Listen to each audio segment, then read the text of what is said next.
Chers élèves, nous enchaînons notre analyse de l'œuvre Antigone avec le cours numéro 3 et qui concerne Étéocle et Polynice. Les deux fils d'Œdipe et de Jocaste et bien sûr les deux frères d'Antigone et d'Ismène. Alors après la mort d'Œdipe, Étéocle et Polynice se mettent d'accord pour régner chacun une année sur Thèbes.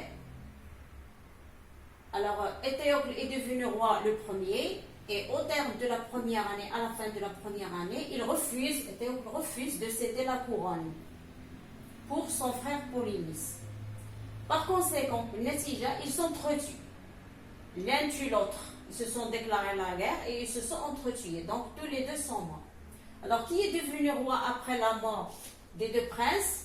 C'est l'oncle maternel de Créon et l'oncle maternel, bien sûr, d'Étéocle et de Polynice. Alors, Créon, le frère de Jocaste, devient roi de Thèbes et il décrète la loi, le nouveau roi, c'est-à-dire Créon, décrète la loi qui interdit أصدر قانون بموجبه يمنع على أي أحد أن يقوم بدفن Polynice. Parce que Polynice est accusé de trahison.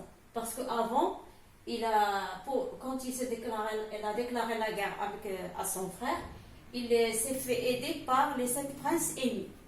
Alors donc, il est accusé de trahison ou bien de haute trahison.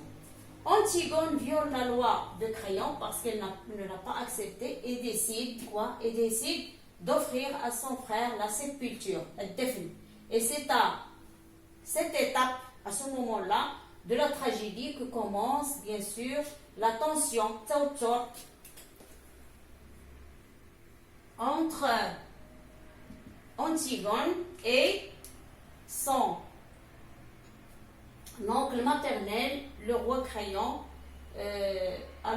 Donc, on peut dire que les deux sont antagonistes. Alors, antagonistes, ça veut dire sont des personnages opposants. L'un s'oppose à l'autre.